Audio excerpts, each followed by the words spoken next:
باقی یہ جو بات ہے نا صحابہ کی اولادیں، ایک بات تو اس میں ٹھیک تھی، عمر ابن سعد تو واقعی سعد ابن ابی وقاص کا بیٹا تھا، لیکن جو سنان بن انس ہے نا، جس نے حضرت حسین علیہ السلام کو آخر میں وار کر کے شہید کیا، ان کا سر کاٹا تھا، وہ حضرت انس ابن مالک کا بیٹا نہیں ہے، اس کا ویسے نام ہے سنان بن انس نخعی، یہ تو قبیلہ ہی اور ہے۔ البتہ یہ ضرور ہے کہ جب صحیح بخاری میں 3748 نمبر حدیث ہے جس میں امام بخاری نے حسین کے ساتھ علیہ السلام لکھا ہے، جو دارالاسلام والوں نے عربی والے سے نکال دیا ہے، لیکن اسلام 360 میں، سعودی عرب کی کتابوں میں، دارالکتب العلمیہ کی کتابوں میں، سعودیہ کا جو مکتبہ تو شامل ہے اس میں بھی علیہ السلام موجود ہے، لیکن سارا نہیں نکالا۔ بخاری میں جہاں حضرت فاطمہ کے ساتھ علیہ السلام لکھا ہوا ہے وہ ابھی بھی دارالاسلام والوں کا موجود ہے، نکالا نہیں ہے۔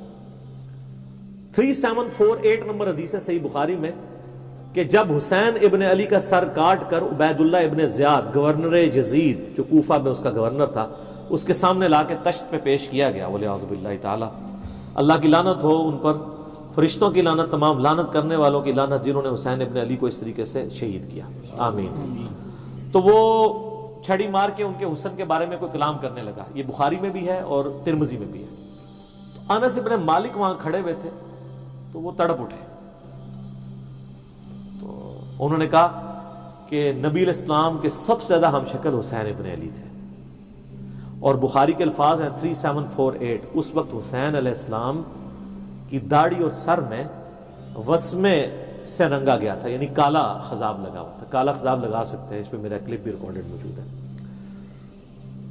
لیکن 70 80 90 سال کا بابا نہ لگائے، چھوٹی عمر تک 50 55 تک، اللہ سے ایک ٹاپک ہے۔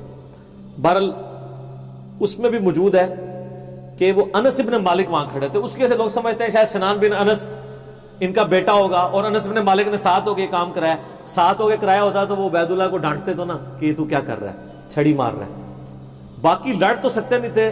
انس ابن مالک کی اس وقت عمر 100 پلس تھی، یا 100 پلس تو نہیں ہوگی، آلموسٹ آپ سمجھ لیں 60 پلس تھی، کیونکہ 93 ہجری میں فوت ہوئے ہیں، 110 سال کی عمر میں 70 کے ہوں گے آلموسٹ اس وقت۔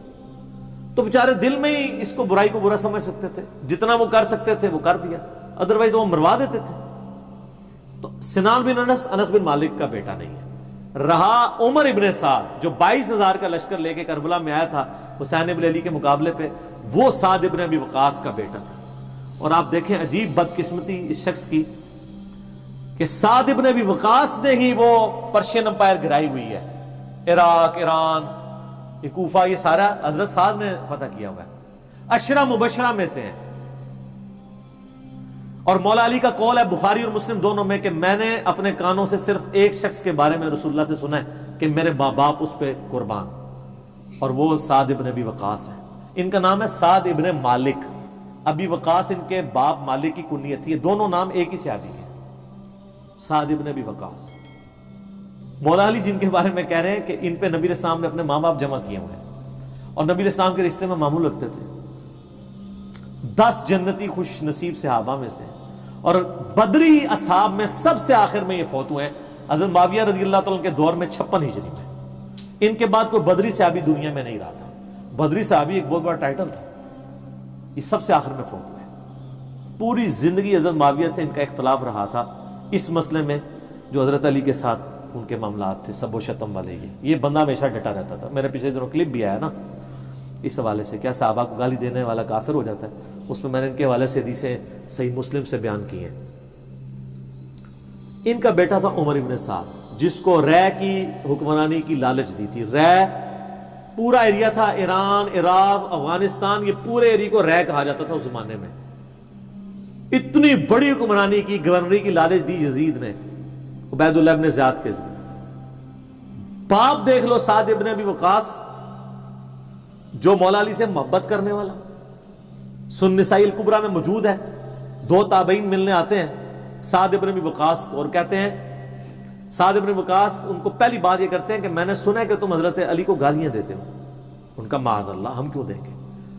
تو انہوں نے فرمایا یہ بنو امیہ کے لوگ اگر میرے سر پہ آرا بھی رکھ دیں اور میرے 2 ٹکڑے کر دیں اور مجھے یہ کہیں کہ میں حضرت علی کے بارے میں کوئی نازیبہ جملہ نکالوں، تو میں سعد کبھی بھی ان کے بارے میں کوئی جملہ نہیں نکالوں گا، جو کچھ میں نے رسول اللہ سے علی بن ابی طالب کی شان میں سن رکھا ہے۔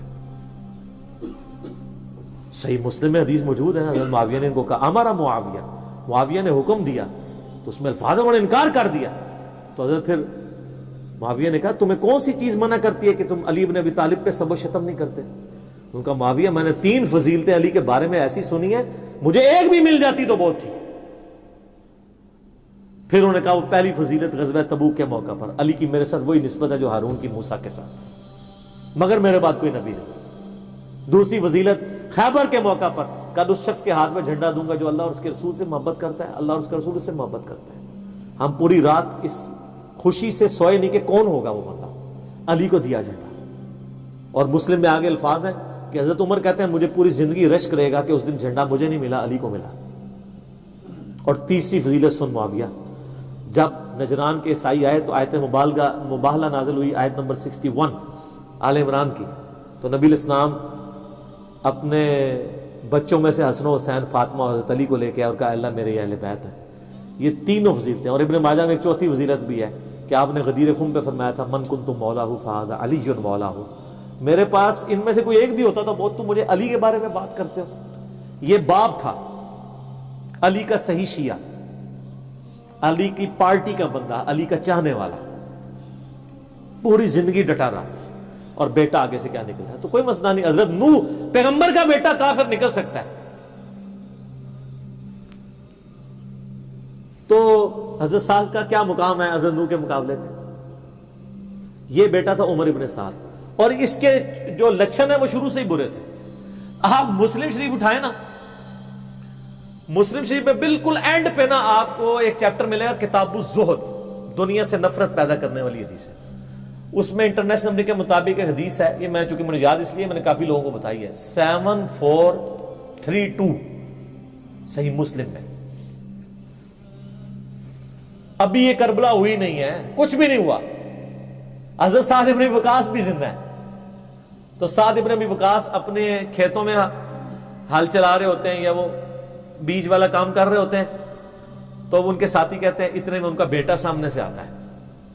تو حضرت سعد جب اپنے بیٹے کو دیکھتے ہیں عمر ابن سعد کو، تو کہتے ہیں اے اللہ اس سوار کے شر سے میں تیری پناہ میں آتا ہوں۔ حضرت سعد کو پتا تھا اس بچے نے کیا کام ڈالنے ہیں، وہ اپنی زندگی میں اسی بیٹے کے شر سے اللہ کی پناہ مانگا کرتے تھے۔ کہتے ہیں جب وہ قریب آیا تو آتے اس نے کہا ابا جی لوگوں نے تو حکومت بانٹ دی، کوئی گورنر بن گیا، کوئی بن گیا، تسی ایتھے بیٹھے جناب حلوائی پہ کر دیو۔ ہائے ہائے ہائے۔ تو حضرت سعد ابن وقاص نے اس کے عمر ابن سعد کے نا سینے پہ نا گھونسا مارا اور کہا کہ اللہ تعالیٰ کو پرہیزگار بندہ پسند ہے جو گمنامی کی زندگی میں مر جائے، جسے کوئی جانتا نہ ہو۔ تو یعنی وہ انہوں نے ایک گوشہ نشینی کی زندگی اختیار کر لی تھی۔ تو ان کو پہلی لیکن اس نے اپنے باپ کی نصیحت نہیں پکڑی، یہ پھر یزید کی لالچ میں آ گیا، اور پھر آپ دیکھ لیں جو کچھ اس نے آج تک لوگ لانتے بھیج رہے ہیں۔ باپ کو لوگ رضی اللہ عنہ کہہ رہے ہیں، آپ شیعہ سے پوچھ لیں سعد ابن وقاص کی کتنی وہ عزت کرتے ہیں۔ میں ابھی کل ایک کلپ وہ ایک شیعہ عالم تھے سید جواد نقوی صاحب کا سن رہا تھا، تو وہ اتنی تعریفی کلمات کہہ رہے تھے اور بتا رہے تھے کہ بھئی بیٹا یہ نکلا، اور باپ کو دیکھیں، باپ نے ایران فتح کیا تھا، دوسری بڑی سپر پاور گرائی تھی، اور بیٹا آگے سے کیا نکلا۔